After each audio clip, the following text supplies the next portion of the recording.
right, Jazmin Darnell Brown. I'm a TV writer, screenwriter, and film producer.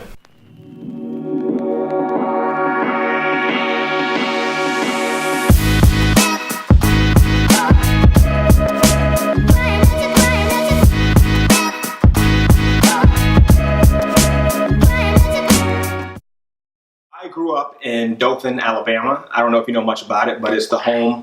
Did you? My grandfather, great-grandfather is Wallace Smith. He was a lot of people know him because he was a principal for like 30 years. Oh, okay. Yeah. Well, see, that's interesting because when I was there, I was like one of 3 black people in my whole school. No black people on my street, no black people in my neighborhood, and my Boy Scouts troop like nowhere. So I actually had a lot of issues growing up because I watched a lot of TV, and on TV you obviously didn't see many characters of color. You know, watching Nickelodeon, you had David the Gnome, you got Eureka's Castle, everybody's white. And at that age, I didn't really know what race relations were. So I thought there was something wrong with me because I didn't look like the people on TV. So when I went to college, I went to Florida State University, I actually started taking the Spike Lee class about, it was all the goods and the bads, you know, of his movies, but it was the first time I really understood the power that film has. I was used to like Rush Hour and like Bad Boys and like Men in Black, just entertainment movies, but actually seeing, you know, how powerful the media could be, it actually got me more interested. So then I got into the media production program there at Florida State, and I just started studying. Everybody knew movies, I didn't know movies. Everyone knew documentaries, I didn't know any of that. But I just kind of binged and tried to take in everything that I could. And I decided that I wanted to get involved in screenwriting. I went out to this Los Angeles internship for the summer, and interesting enough, I'm at all these different companies where, you know, questioning them and doing these tours, and again, nobody black. Nobody that looks like us. So at that point, I kind of understood what the problem was, and I kind of made it my mission to kind of write more about people of color, and especially young people of color, you know, through the issues and stuff that I was dealing with. So went back to Florida State, graduated. I started just writing, you know, sample scripts here and there. I wanted to focus on young people of color, so one script that I wrote was called, it's called Love the Sinner. And it was about this white Catholic girl who fell in love with this Muslim drug addict. Yeah, no black characters, completely different from me and everything, but again, I wanted to focus on people of color, not just specifically black people. So I went back up to Lansing, Michigan, which is where my family's from, and at that point, they were doing the Michigan Film Incentive. They were just like Georgia, where they were trying to get more, they were trying to basically get a new economy. They wanted Hollywood to come there, and there's a big Middle Eastern population in Michigan. So my script got around, and it got to this young filmmaker that just came out of film school, a Middle Eastern guy who was like looking for a writer to kind of, you know, help bring his ideas to life. So we hooked up, and I wrote this short film for him, didn't know what would become of it. He ended up raising $60,000 in like 3 weeks for it. Shot it, it went on to film festivals, we were like on magazines, like it was this big deal in the Michigan film community. So then he told me, you know, this was actually a test. I want you to write this feature film that I've been planning for a couple years now. So for the next 5 years, we went back and forth on that, and that's the film The Citizen, which is the story of a Middle Eastern immigrant that comes to the U.S. before the 9/11 attacks. So, you know, that won a couple film festivals, and it got, you know, streaming rights on like Netflix and Amazon and stuff like that. And so that's when I moved to LA to kind of start my career. It was a tough time breaking in, even though you have a film, no one in LA really cares. No one gives a shit. And if you want to like just get jobs and stuff to learn, you kind of need to know people. And I had friends, but no one that could really, I guess, help me get in. So I like applied for like PA jobs, like office jobs. I couldn't get anything for years. I was having to, you know, work at like camera rental companies and just whatever I could to pay the bills. And then finally, I think about 4 years ago, I got a writer's assistant job on this show on Bounce TV called Family Time. And ever since I got in there, I was just like, I'm in now, I'm gonna stay in. I got a writer's assistant job on their next show, which was called Saints and Sinners on Bounce TV. And because I knew story, because I had so much experience, even as a writer's assistant, I was able to pitch in the room And they loved my pitches. They gave me a script. My script turned out to be one of their best scripts that they had been receiving. So I basically got upgraded from a writer for the second season and then a producer for the third season. And everyone in LA at that time was telling me that TV is where it's at because they employ more people of color anyway. So I pretty much just decided I was going to be a TV writer at that point. Ever since, I've also been on the Quad. I was an assistant there where I got an episode. And right now I have my first WGA staff writing job, and Ambitions, which is a show for Will Packer's company on OWN, starring Robin Givens. Talent does go a long way in the industry, but it's very relationship based. And so, you know, your name being out there is great, but you really need those connections and those relationships that can vouch for you. And so I do know a lot of people who got through the program. It's one, based off of their sample script, two, based off their personality, because you're going to be in a room, and so they got to love you. And so the people who are interviewing you, they know that. They want you to shine in the room. And then three, you know, if you do have certain relationships that can vouch for you, that also helps a lot. So when I started working as a writer's assistant, I basically changed my strategy. So I was just writing all the time for like years and years and years while I was doing those odd jobs. And then I realized, I was like, something's not right. Something's not connecting. I'm doing something wrong. So then I started to kind of get out there more and go to more networking events and specifically, you know, invite people to coffee and try to build a relationship with people. And that's when things started kind of moving for me. So that is an aspect of the industry that people kind of bypass. It is a relationship based, and you need to do that work as well as work on your scripts. When you go to these networking events, or even if you see people, if you just kind of strike up a conversation, you know, tell a joke, let them know that you're a cool person to hang out with, most of the time people will meet with you. So you just have to be bold enough to kind of ask. And when I was there, I did do a lot of networking on social media, like a lot of LinkedIn specifically. I messaged all the writer's assistant that I could find on LinkedIn. Obviously, I probably got like a 15% return rate, but those people that did reply back were willing to meet with me. And so I actually got a lot of interviews based off that. I got an interview for, I think, a writer's assistant on like Power, and some other shows. So that was a useful tool. So if anybody, when you go out to LA, just meet with everybody and anybody, because you never know. Like, you can meet a janitor who's like, you know, Viola Davis's janitor, and suddenly, you know, you might have an in. Like, you never know. So you just need to be friendly as possible and nice to everybody, and you know, just be a good personality. I think it's a very interesting time right now for Black writers. 5 or 6 years ago, you wouldn't really see any Black shows on TV, not that many Black movies. You know, Tyler Perry was winning the awards because he was the only one that was really doing stuff. We've since been in kind of like a renaissance for like diversity in the industry. So I think as of right now, it's probably the right time for Black writers to strike, because there are so many shows out there, and, you know, being diverse is kind of the in now. I think it's really tough, though, being in Atlanta, just for the way that the industry is structured. You know, a lot of the talent is in LA. A lot of the people who are hiring jobs are in LA. Atlanta is great production-wise, but as far as a lot of the writers' room, they're probably 99% in LA, and there's very few in Atlanta, and even the Atlanta ones are hiring mostly LA-based people. So, I mean, it's kind of hard. There's not that many slots. It is becoming a bigger thing. Ambitions is probably one of the more recent writers' rooms that's in Atlanta. And that's only because the creator, Jamie Giddens, and the producer, Will Packer, are from here. And you know, the show is about here. The show is filmed here. So they wanted to make an Atlanta base. So I'm hoping that that's going to become more of a bigger thing.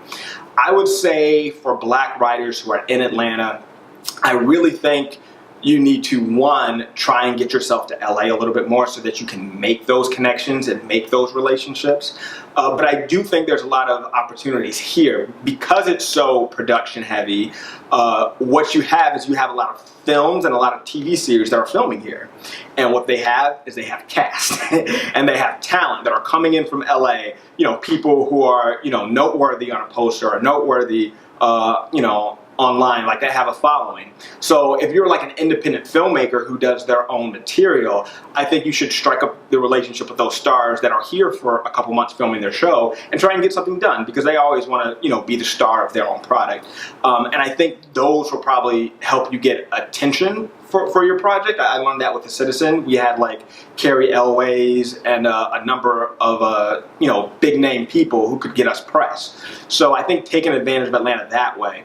I also feel like when you're going to these networking events, it's not so much about like handing out your card and like, Instagramming somebody and Facebooking somebody. You really want to build a relationship. So you really kind of have to look at it long term.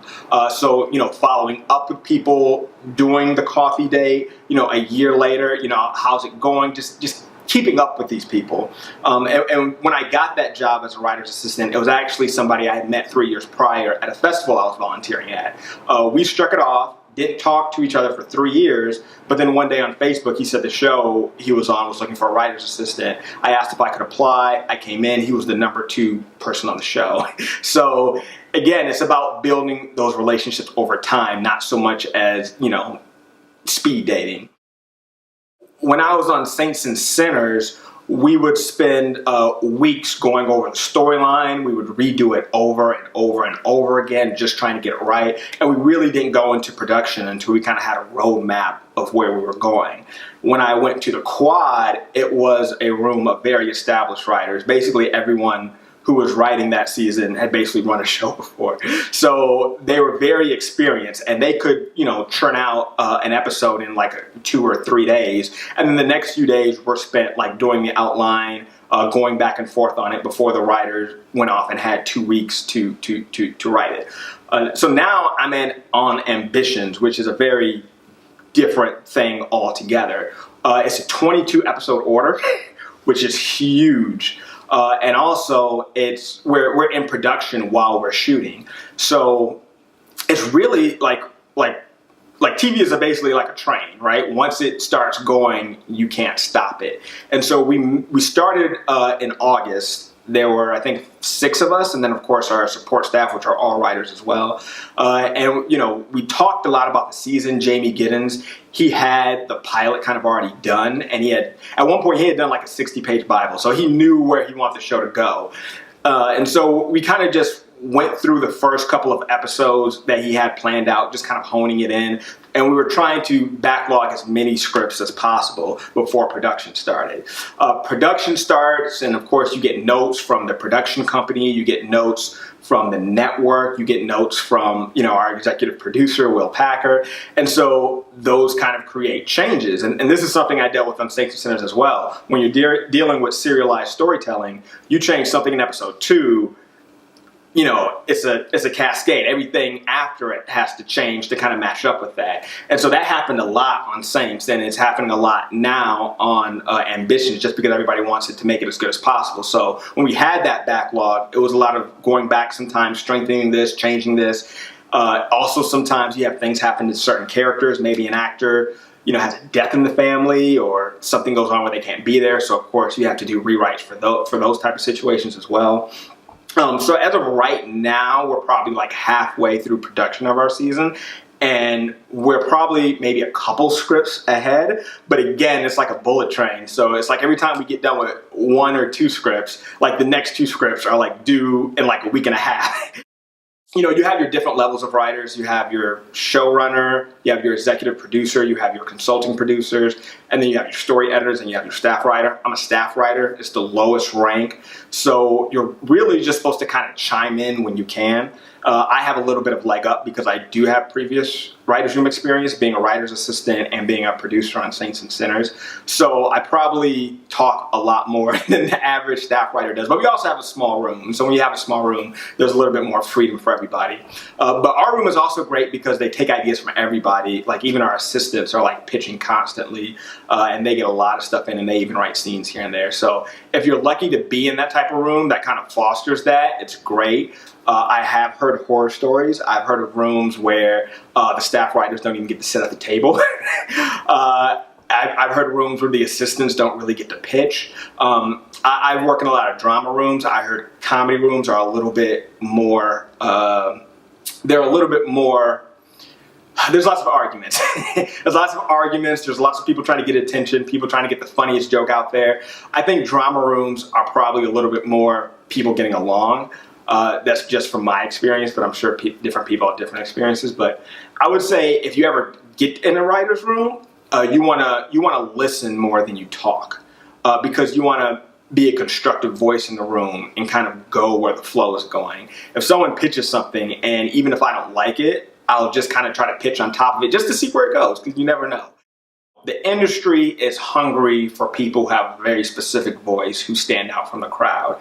And so there are things that you love, there are things that you're passionate about, there are things that these type of characters that you do well, or these type of settings that you really excel at, I think you should definitely kind of lean into those strengths to kind of make something new and original. However, the industry is a hard nut to crack. There's lots of gatekeepers. And they're specifically they want to know that you know what you're doing. So, you guys mentioned working for different film festivals and stuff like that. One of my first internships was with a Hollywood career coach who ran the Hollywood Black Film Festival. And she would talk all the time about scripts coming in that were written in crayon. And so obviously, that's the first sign right there of somebody who doesn't know what they're doing. And there's lots of little things too. I think when you're applying to the fellowships, if you're doing a comedy, usually they're looking for 3 jokes per page. I think that's specifically Warner Brothers. There's lots of little tricks and things that kind of people look for to kind of validate you. So I do think it's important to kind of hone your craft and to kind of take those classes, take those books, and it's free. You can go online. I listen to podcasts. I still listen to podcasts. I think one great thing about LA is you're around a bunch of people who kind of want to do the same thing.